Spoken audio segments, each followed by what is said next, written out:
ఎటువంటి కంటి సమస్యకైనా 100% ఆయుర్వేద పరిష్కారం Sanjeevan Netralaya. Welcome to Suman TV. Doctor K Lakshman ఇప్పుడు ఉభయ తెలుగు రాష్ట్రాల్లోనే కాకుండా దక్షిణ భారతదేశంలో ఆయన పేరు బాగా వినపడుతుంది. భారత ఉపరాష్ట్రపతి లక్ష్మణ్ గారు అంటున్నారు, ఇంకోవైపు కేంద్ర మంత్రి అంటున్నారు. ఏమిటి లక్ష్మణ్ గారికి ఉన్న అర్హతలు ఏంటి అని ఒకసారి చూస్తే కనుక దాదాపుగా 46 సంవత్సరాలు బీజేపీని కనిపెట్టుకుని ఉన్నారు. ఓ ఏబీపీ స్టూడెంట్ యూనియన్ లీడర్గా, ఆర్ఎస్ఎస్ కార్యకర్తగా బీజేపీలో చేరిన తర్వాత ఉభయ తెలుగు రాష్ట్రాల్లో 2 సార్లు అధ్యక్షుడిగా చేశారు. తర్వాత 2 సార్లు ముషీరాబాద్ ఎమ్మెల్యేగా పనిచేశారు. బీజేపీని ఒక సంస్థాగతంగా ముందుకు తీసుకెళ్ళడానికి తెలంగాణలో తన వంతు కృషి చేశారు. అట్లా ఆంధ్రప్రదేశ్లో కూడా తనకి సన్నిహిత సంబంధాలు ఉన్నాయి. లేటెస్ట్గా ఉన్న న్యూస్ ప్రకారం ఉపరాష్ట్రపతి రేసులో అటు ఉత్తరాదికే ఎక్కువ అవకాశాలు ఉన్నట్టు కనపడుతుంది. అప్పుడు చాలామంది నడ్డానా లేకపోతే రాజ్నాథ్ సింగ్ అటువంటి పేర్లు చాలా వినపడతా ఉన్నాయి. కానీ కేంద్ర మంత్రి మాత్రం మంత్రివర్గం షఫ్లింగ్ చేస్తారని చెప్పేసి అంటున్నారు. ఒకవైపు బీజేపీలో ఎప్పుడు లేని విధంగా బండి సంజయ్ గారు వచ్చిన తర్వాత సంస్థాగతంగా ప్రతి గ్రాస్ రూట్ లెవెల్లో కూడా పార్టీ ముందుకెళ్ళింది. మరి ఉన్నట్టుండి సంజయ్ గారిని ఎందుకు మార్చారో ఎవరికి ఇప్పటికీ అర్థం కాలే. కానీ ప్రశ్న, మోదీ గారు వచ్చిన ప్రతిసారి కూడా సంజయ్ భయ్య ఆదేశించాడు నేను వచ్చానని చెప్పన్నాడు. అతనుకున్న మాస్ ఫాలోయింగ్ ఆ విధంగా జిహెచ్ఎంసీ ఎలక్షన్లో కూడా గెలిపించగలిగింది. మరి ఆయన్ని మార్చారు ఊహించిన విధంగా. మరి అవకాశాన్ని అందిపుచ్చుకొని రేవంత్ రెడ్డి గారు కాంగ్రెస్ని అధికారంలో తీసుకొచ్చారు.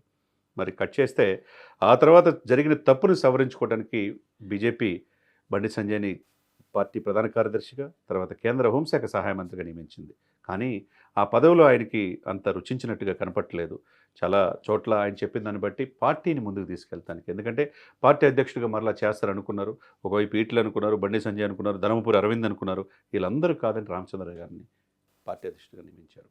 కానీ పార్టీ చీఫ్గా బీజేపీని ఒక ఫ్రంట్ ఫేస్గా ఎప్పుడైతే ప్రచారానికి తీసుకెళ్తారో, ఆ లీడర్ ఎవరైతే ఉంటారో, రథసారథి ఎవరు ఉంటారో అప్పుడే ప్రజలు నమ్మకం కలుగుద్ది.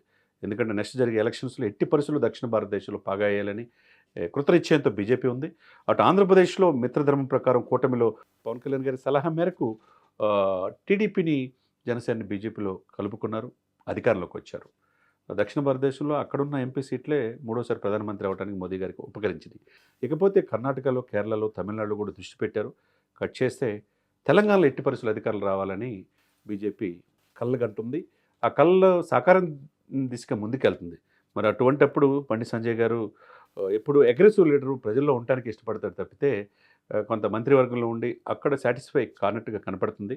అతను నాకు మంత్రి పదవి కంటే పార్టీ బాధ్యతలు అప్పచెప్పండి అని సాక్షాత్తు అమిత్ షా గారిని, మోదీ గారిని కూడా అడిగినట్టుగా తెలుస్తుంది. ఆర్ఎస్ఎస్ పెద్దలు కూడా అడిగినట్టుగా తెలుస్తుంది.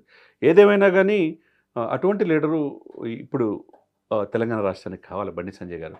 అటు చిరంజీవి గారితో సన్నిహిత సంబంధాలు ఉన్నాయి, అటువంటి పవన్ కళ్యాణ్ గారితో సంబంధాలు ఉన్నాయి. ఆ రాష్ట్రంలో కూడా ఆయనకి విపరీతమైన మాస్ లీడర్గా ఫాలోయింగ్ ఉంది. కాబట్టి హిందూ కట్టర్గా మనం బండి సంజయ్ గారిని భావిస్తాం.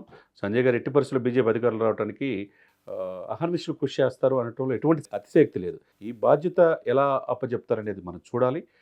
ఏదైనా కానీ అవకాశం కనుక ఆయన మార్చితే డెఫినెట్గా ఎవరు పర్సను ఆ పొజిషన్ని భర్తీ చేయగలరన్న బీసీ నాయకుడు ఎవరు అంటే డాక్టర్ లక్ష్మణ్ గారే కనపడుతున్నాడు. డాక్టర్ లక్ష్మణ్ గారు నేను ఇందాక చెప్పినట్టుగా 46 సంవత్సరాలు పార్టీకి డెడికేషన్తో చేశారు.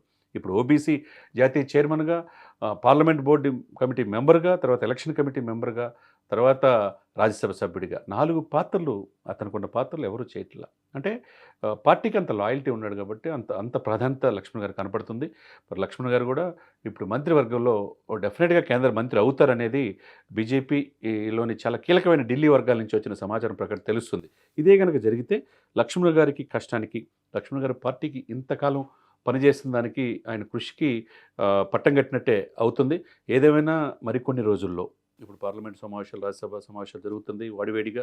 ఒకవైపేమో ఆపరేషన్ సింధూర్ మీద చర్చ జరుగుతుంది, ఇంకొక వైపేమో ఇది ఈవీఎంలు చాలా జరిగినాయి మోసాలని చెప్పి రాహుల్ గాంధీ గారు అంటున్నారు. ఏదేమైనా కానీ ఒకవైపు విదేశీ పర్యటనలు, మళ్ళీ రష్యా అధ్యక్షుడిని కూడా ఇన్వైట్ చేశారు భారతదేశానికి. ఈ సందర్భంలో కేంద్ర మంత్రివర్గం యొక్క మార్పు అనేది డెఫినెట్గా కనపడుతూ ఉంది. అదే కనుక జరిగితే లక్ష్మణ్ గారికి కేంద్ర మంత్రివర్గంలో స్థానం 100% వచ్చే అవకాశాలు స్పష్టంగా కనపడుతుంది.